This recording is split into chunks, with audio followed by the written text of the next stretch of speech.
Welcome back everyone. So today we're working on the water pump housing. So as you can see, there's the thermostat housing, the water pump housing, and the actual pump is on the other side. So we need to split the pump with all this manky sealant. And there's also, I thought it was dirt, it's actually a compressed O-ring that's completely flat there. So we do fortunately have a new one, but it's the same here. There's a gasket here. And also where these pipes connect, you can see all the crust. There's a bit of coolant that's flashed off over the years. And so I think I'm just going to separate all the pipes, give them a paint, especially to try and protect the ends of where these hoses go on. I do have a fresh set of hoses, so I need to have a rummage in the box, separate them out and get them lined up. Then I can take them off once I'm sure I have them, give all this pipework a clean, degrease and a paint, and then tackle the housing on the water pump. So probably take a lot longer than I thought, to be honest, so I'll just start cleaning it for now. So one of the things I've had to do is I opened up, there's a complete coolant set hose kit you can get. Got these from GT4 Play, brilliant. They came with clamps and everything already installed.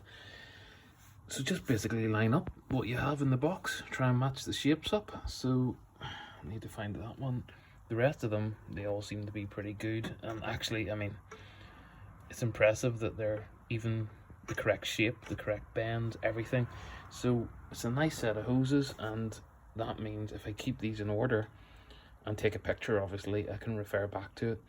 And then basically today, degreasing, cleaning, and I've actually found the gasket for here. And I just need to find a small O-ring now for this as well. The gasket for this comes in the water pump kit. The O-ring comes in the engine kit, the full gasket kit. The thermostat housing comes in the engine kit, so I'm assuming that maybe the couple of the O-rings here are in the engine kit. I'll have to have a dig. If not, it'll slow me down until I buy them, because it's worth doing. As you can see, all the crusty coolant here, so been flashing off over the years. But the thing is, just take your time and do the job right, and it'll pay off, because you do not want to try and replace these once the engine's back in the bay. You have to be 100% before you install it, and it pays dividends later. Just a little side note on the water pump, as I mentioned, the pump comes with a gasket, and what I've seen from previously, there's sealant. So that's not good. I'm expecting that they didn't have the correct gasket when they did this water pump, because obviously it's a new water pump when the timing belt was done at some point in history. But just don't do it for the sake of a fiver. Go and buy a new gasket. It's just mucky, horrible. You risk getting it into your coolant passages when it's hardening, if it, assuming it hardens correctly and you've got a seal. But why bother? Just get a gasket, clean the gasket faces, and put it together the way Toyota designed it. Same here, clean up the O-ring face, and I'll probably flush out the housing as well, but it's just annoys me. It's just lazy, that's all. Get a gasket, damn it. Okay, so here's another quick update. Here's the gasket that we took off from the oil pump. There's also an O-ring seal that this goes into. Now, there's really heavy corrosion, and I actually had to wedge a couple of screwdrivers in here and pop it out once the bolts on the casing were done, to try and pull it out this way towards us. Just looking at it, I mean, it was a new oil pump, but look at the sludge in the cooling system. It's minging. I'm going to give all this a good clean up, try and flush the pipes with water, because they're pretty filthy as well. And like I say, now we can actually start stripping these pipelines down, giving the hard pipes a clean, and then we'll rebuild it with new gaskets, and that's it, hopefully. Okay, so here's the new gaskets for the water pump set. This is the one for the pump housing to the block. This one goes on that really difficult pipe, the water transfer pipe on the housing. This is the thermostat, and this is a new seal for the actual top of the thermostat where it goes into the housing, into the outlet pipe. Best way to do it, I always find, is to go step by step, take them off the pump, clean them up, and keep them separate in a group with all the nuts and bolts as you strip them, and then in worst case you've got one to refer to later. What I've done now is I've just used a light wire brush to clean all the real crusty water marks. So we're getting back to kind of clean aluminium. It doesn't have to be perfect. I just need this area here about 1 inch for the connection of the hose to get a good sealing grip on a nice flat surface. Likewise, I've been cleaning this out.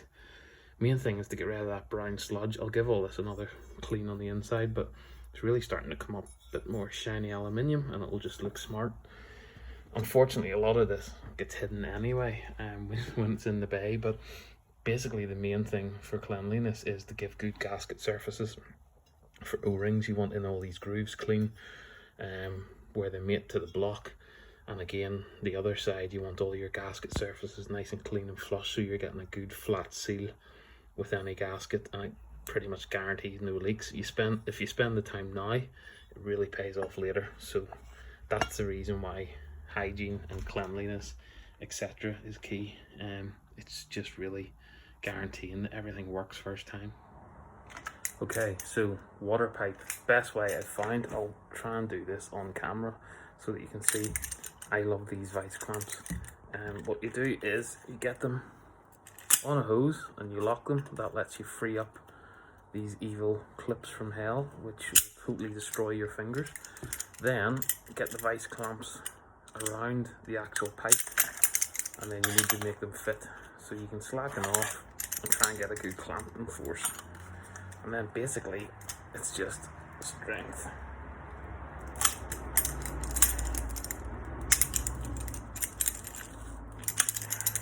You're just trying to break the surface tension to get the pipe off, and that does it. And actually, unfortunately, what we can see here maybe on camera is that is really in a bad way. So once I clean that up, that was just waiting to leak. You've still got most of this surface here. The hose comes up to here, but I think I'll clean it all back and rust proof it. And unfortunately, all of them look like that. Really, they're all, I mean, this is the other downside of not looking after a coolant system, because what happens is your antifreeze has additives to stop corrosion inside either iron, aluminium, whatever. You have to pick the right antifreeze for your engine, and apart from freezing in winter and preventing that, it will also coat the internal surfaces. So when I took this engine apart, you could see there was a lot of orange gunk in there. A lot of that was just rust over time. And when I actually got the car, the coolant water was brown. Yeah, I think they just filled it with tap water, to be honest. So now that will actually prevent, so like this hose end connection is in good condition. I've cleaned it up, but all of these smaller ones are pretty terrible. And again, don't know on camera, yeah, there's traces of the orange gunk again there. So basically I'm going to wire brush all of this, rust proof it, and then blast it with some high temperature paint, and then protect the ends obviously for the hose. But it's really just to try and preserve it, because they're quite hard to come by, and it's something simple, but you don't want a hose leak in the future. And that's about it really. So when you have to change your antifreeze every 5 years, actually do it, because it will save you a fortune if you keep the car long enough. Okay, so I'm going to jump on to the next thing. What I've been doing is a bit more cleaning. I'm actually waiting on a valve retainer, which I managed to lose. So I've ordered a new one through my supplier, direct from Toyota. And until that arrives, I can't put the last exhaust valve in, or the last valve in the head. So that means I can't put the head on the block and torque it down yet. So I thought I'll try and pick some time up and start cleaning all the crusty old rusty bits that I need to reuse. What I did was, this was black, I think, if you remember from the teardown video. I basically got a wire brush, grind back the crusty rust flakes as best I could. I put a lot of, it's like a gel, and basically this stuff will convert rust and should turn it black or purple, and then it hardens, and then you can prime it, paint it, whatever, but it converts the rust into another metal, or iron oxide I think, I'm not too sure. But anyway, it's basically prevents any more rust coming through, that's the theory. It's pretty good, I've used it before, and you know, I wouldn't really do it on bodywork. For bodywork it's best to crop it out, put a new bit of steel in, weld it, paint it, all that.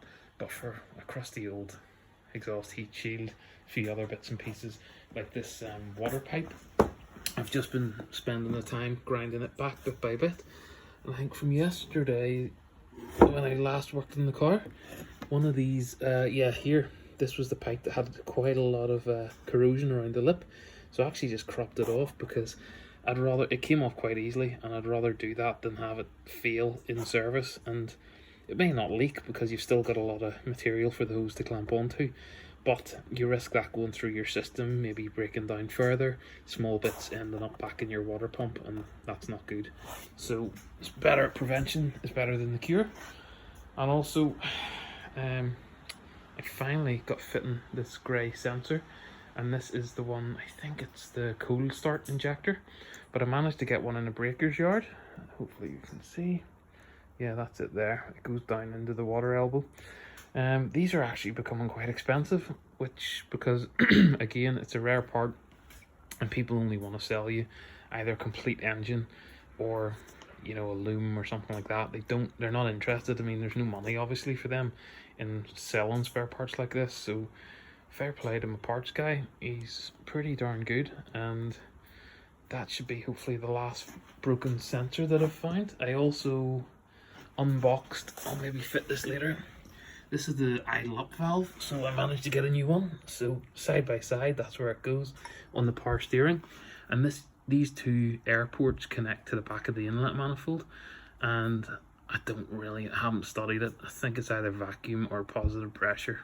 I think it's when you're under vacuum, but it adjusts the power steering to give you a smooth feel when you're trying to maneuver, and it's based on the manifold pressure. So I managed to break that when I took the engine out. Again, fitting it or removing it on your own, gravity wins, so I managed to tap that off the bulkhead and unfortunately broke that, so there was 50 quid.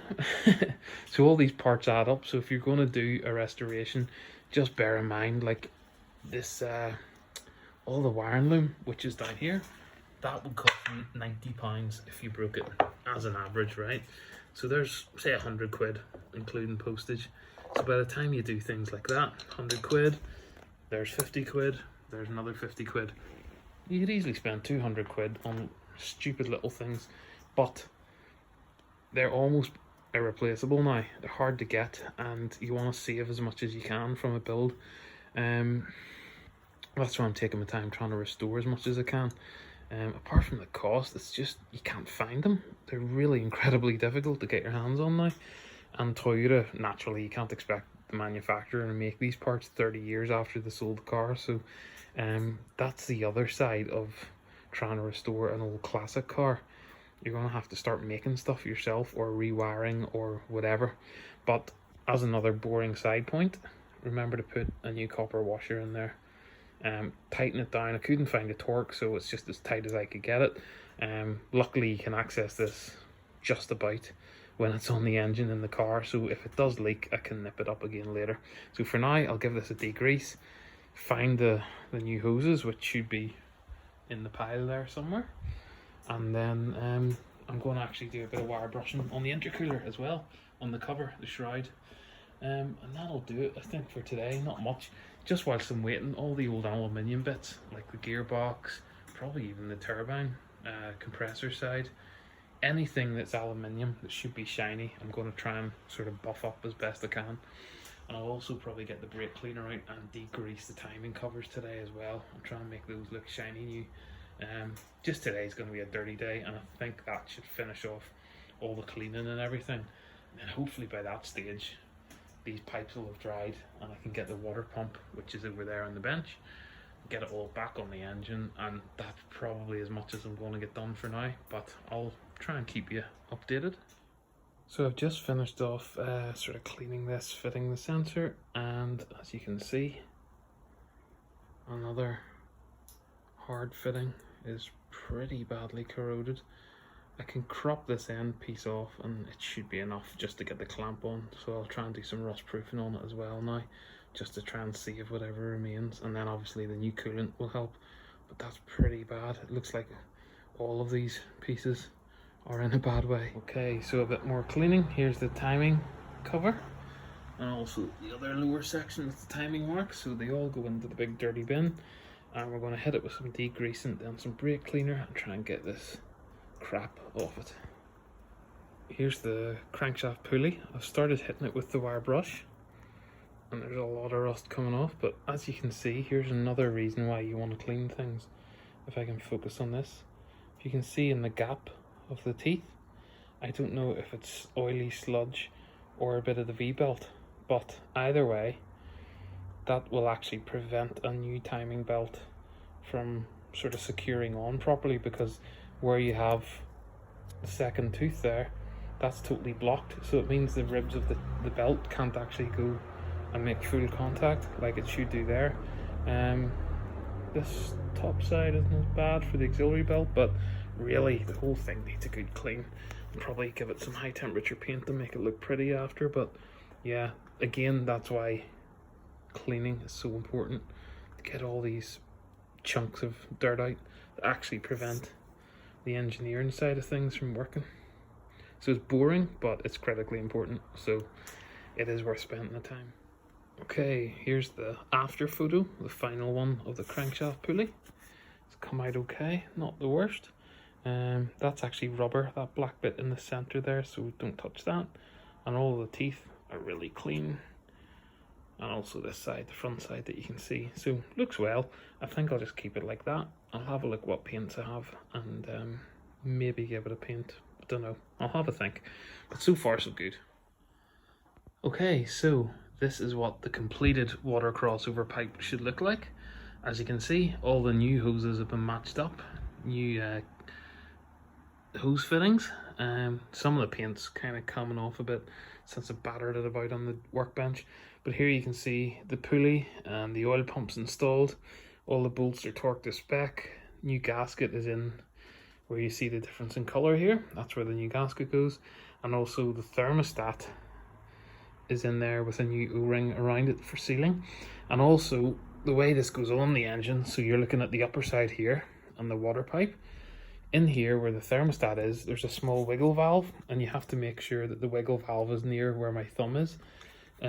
It's around, you position the wiggle valve between 0 and 5 degrees of the bolt. So that's in the manual, and it's actually called the wiggle valve. But yeah, just make sure you get it right. These have all been torqued. The new O-ring is in there, and that's about as fancy as it gets. That's it. So whenever we actually take this, I'm not going to bolt it on yet, but you put a new O-ring, and then if I can do this one-handed, hopefully, maybe not. Let's see. Yeah, so the O-ring water pump goes on there, looks something like that, and then this is where you'll put the new hose from hell down there, connecting the two up, and also on here there's a hose from hell connection. And then the whole pipes run along just around the head gasket area and then tee off, continues on to the other side of the engine, and also connects up to the engine underneath the rag here as well. So that's the kind of rough shape of it. And then we'll take it away, and you torque those down to 15 Newton meters with the new O-ring. And that's, I mean, 15 Newton meters doesn't really feel much in terms of hand power, but you have to go by the torque spec. There's no point in building an engine and making up your own torque details. So as I say, some of the bolts are aluminium, you're putting them in the metal head. The bolts are the weakest point. You don't want to shear a bolt in an iron block. So yeah, that's about it. And just quickly, there's the old water pump and all the crusty crap on it as well from the cooling system. So that will eventually, that's quite stiff. Yeah, that was actually quite stiff compared to the new one, which turns quite freely. So again, has an impact on the bearing, on the efficiency of the pump, how much flow you get, and ultimately how much cooling you get on high load. So it is worth doing. Change your water pump at the same time as an oil pump as well. So it's one job with the timing belt, and that's it. The rest of it, I can't really do any more. I can't put the head on yet because I had a little mishap when I was actually installing all of these. I managed my, I think I was tired, I made a mistake, took the clamp off prematurely. The spring launched itself across the garage. Also the retainer, I got most of the bits. Stupid mistake, but they happen. So yeah, I've literally stripped the garage, can't find it anywhere. So I've got a new head coming and I can use that.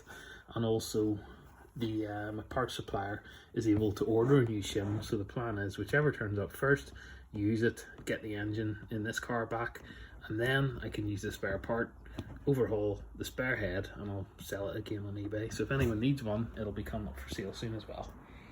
So I'll keep you posted. That's it for now. It does look like organized chaos, but all of these big parts all bolt together quite quickly once we get the head on. So it'll be progress, and that's about it. So hope you enjoy.